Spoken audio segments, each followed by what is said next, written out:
कार्यकर्ता सम्मेलन के माध्यम से हमने अपने सभी शुभेच्छुओं को ये कह दिया है कि दल का कोई प्रत्याशी मैदान में नहीं है और गठबंधन भी किसी दल से नहीं है।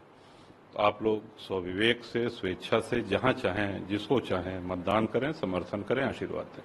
लेकिन आपकी मुलाकात विनोद सोनकर, संजीव बालियान से हुई, अमित शाह जी से भी बेंगलुरु में आपकी मुलाकात हुई। इस मुलाकात के बाद भी आखिरकार न्यूट्रल रहने का फैसला क्यों? नहीं, हम बताते हैं। देखिए, मुलाकातें तो सब समय, आपने जैसे भाजपा प्रत्याशी का नाम लिया तो मुलाकात करने सपा प्रत्याशी भी आए। आप भी कई पत्रकारों से मिलते हैं तो क्या उनके चैनल में थोड़ी शामिल हो जाते हैं? या हम लोग राजनीति में हैं, अलग अलग दलों के नेता, भेंट होती रहती, बात होती रहती है, संबंध सबसे अच्छे हैं। लेकिन जब तक दल का गठबंधन नहीं हुआ है तब तक एक दल का नेता दूसरे दल के मंच पे या कैसे जा सकता है ये? लेकिन राजा भैया, जब राज्यसभा के चुनाव हुए थे उस समय में आपने जी एक स्टैंड लिया था, लेकिन इस बार वो स्टैंड जब नहीं, गत 8 वर्षों से। ये द्विवार्षिक चुनाव है, इसलिए कि हम दर्शकों को भी बता दें कि हर 2 वर्ष पे राज्यसभा का और विधान परिषद के चुनाव होते रहते हैं। इसमें विधायक वोट देते हैं और राज्यसभा और विधान परिषद के सदस्य चुने जाते हैं। तो ये 2018 से हम देते आ रहे हैं।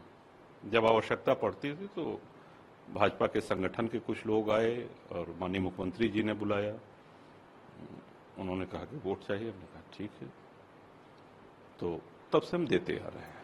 लेकिन जो आपका स्टैंड है तो उसको लेकर के कार्यकर्ताओं में गुट बन गया है, कुछ लोग सरोज जी के समर्थन में खुलेआम देखे गए हैं, तो आप जो जहां है खुलेआम है, उसमें कहीं कोई दबने वाली बात नहीं है। जो जिसके भी समर्थन में खुलेआम है। अच्छा भैया, जो आपका स्टैंड है, आप पिछले कुछ दिनों में जो बयानबाजी हुई, लगातार राजा भैया को ही देखिए, हम एक चीज ये कहेंगे कि हमारे लिए ये मैटर करता है कि हमारे समर्थक, हमारे कार्यकर्ता वो प्रसन्न हैं जिनकी बदौलत हम हैं।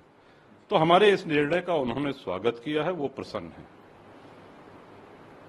लेकिन जिस तरह से निजी तौर पर आपको चुनौती देने की कोशिश की गई, अनुप्रिया पटेल है, चाहे जो यहाँ से सांसद है विनोद सोनकर, या क्षत्रिय समाज को लेकर के कई बातें कुछ लोग हमको किसी ने चुनौती दी है ऐसी कोई जानकारी हमको नहीं है। और जो बयानबाजी है हुई है क्षत्रिय समाज को लेकर, उसको लेकर के कोई नाराजगी नहीं, यहाँ पे किसी ने बयानबाजी नहीं करी है। जो मोदी जी का नेतृत्व है या उनका व्यक्तित्व, उसको लेकर के आप क्या सोचते हैं? अद्भुत नेतृत्व है और भारत को बहुत आगे ले गए और बहुत से ऐसे निर्णय लिए उन्होंने जो अभूतपूर्व। कार्यकर्ता सम्मेलन के माध्यम से हमने अपने सभी शुभेच्छुओं को ये कह दिया है कि दल का कोई प्रत्याशी मैदान में नहीं है और गठबंधन भी किसी दल से नहीं है। तो आप लोग स्वविवेक से, स्वेच्छा से, जहां चाहें, जिसको चाहें मतदान करें, समर्थन करें, आशीर्वाद दें। लेकिन आपकी मुलाकात विनोद सोनकर, संजीव बालियान से हुई, अमित शाह जी से भी बेंगलुरु में आपकी मुलाकात हुई। इस मुलाकात के बाद भी आखिरकार न्यूट्रल रहने का फैसला क्यों? नहीं, हम बताते हैं। देखिए, मुलाकातें तो सब समय, आपने जैसे भाजपा प्रत्याशी का नाम लिया तो मुलाकात करने सपा प्रत्याशी भी आए।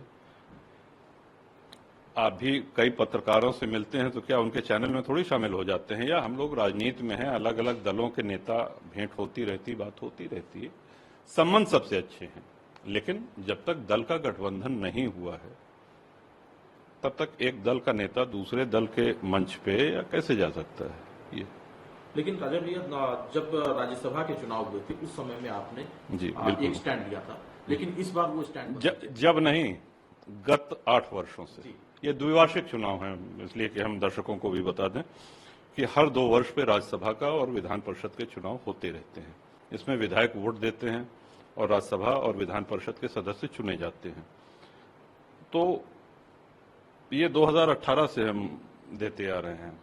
जब आवश्यकता पड़ती थी तो भाजपा के संगठन के कुछ लोग आए और माननीय मुख्यमंत्री जी ने बुलाया, उन्होंने कहा कि वोट चाहिए, हमने कहा ठीक है, तो तब से हम देते आ रहे हैं। लेकिन जो आपका स्टैंड है तो उसको लेकर के कार्यकर्ताओं में गुट बन गया है, कुछ लोग सरोज जी के समर्थन में खुलेआम देखे गए हैं, तो आप जो जहां है खुलेआम है, उसमें कहीं कोई दबने वाली बात नहीं है। जो जिसके भी समर्थन में खुलेआम है। अच्छा भैया, जो आपका स्टैंड है, आप पिछले कुछ दिनों में जो बयानबाजी हुई, लगातार राजा भैया को ही देखिए, हम एक चीज ये कहेंगे कि हमारे लिए ये मैटर करता है कि हमारे समर्थक, हमारे कार्यकर्ता वो प्रसन्न हैं, जिनकी बदौलत हम हैं। तो हमारे इस निर्णय का उन्होंने स्वागत किया है, वो प्रसन्न है।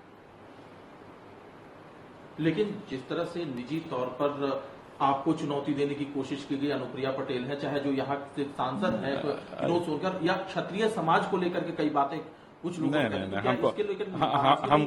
हमको किसी ने चुनौती दी है ऐसी कोई जानकारी हमको नहीं है।